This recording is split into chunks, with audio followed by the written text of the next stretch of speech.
Let's go play. Stop. Gently. Let's go. Viva!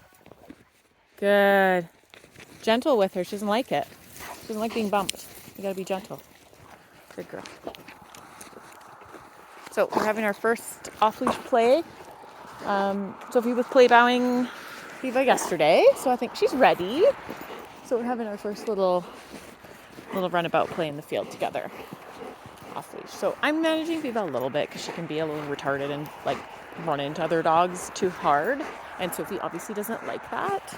She likes to run, but she doesn't want to be pummeled, right? So I'm calling V back when I feel like she's gonna do something stupid. So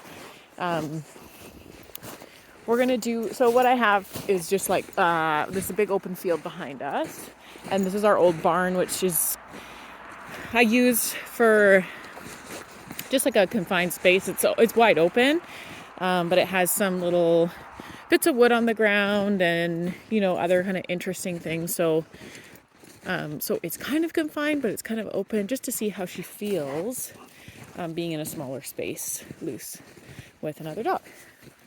So see, this is kind of like a little paddock area, and then the barn in here. And I just use this for dog training now. There's no animals in here, other than mice. Just mice. Okay? So this is like a surface for them to practice making noise and gaining confidence on. I don't think Sophie has any issues with that. And this is another kind of enclosed paddock area. So I'll use it for a dog, like if I'm concerned that their recall isn't going great or they're avoiding me, we'll come in here and I'll be able to get their long line. I haven't had that problem with her since I figured out what food she likes. Oh, there's something in there? Is there a mouse in there? Probably a giant pack rat. So they're nice, like she's having much more relaxed body language.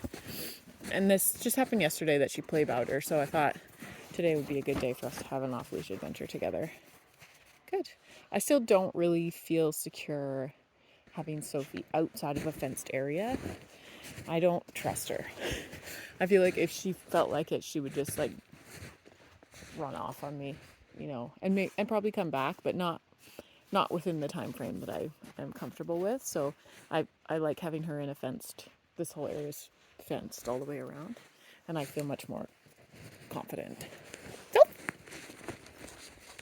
like, see, I call her and Viva's coming, but she's kind of like, Sophie, come. Good girl. So coming to get the treat. Good girl. Good. Okay. That's just some dehydrated beef. We found some things that we like. We're very picky about things that aren't made of just meat. We just like meat. Whoa.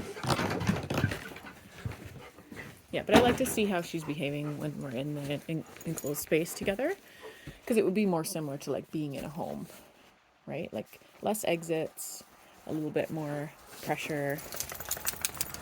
So like a small opening that they have to go through together, and she's doing totally fine with that. So that's all good news.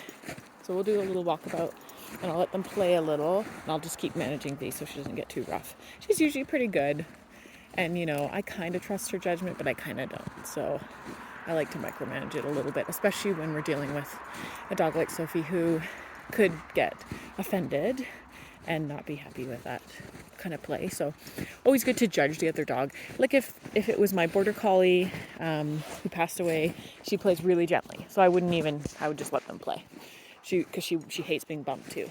But for Viva, she likes to play a little bit more rough and physical. And for a breed like Sophie, who's a little bit more small boned and a bit more slight, she's just going to want to run, but she's not going to want to get tackled after, right?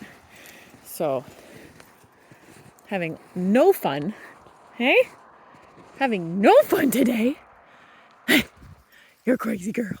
You're a crazy girl. So going well. I might make another video in a bit if they actually start playing.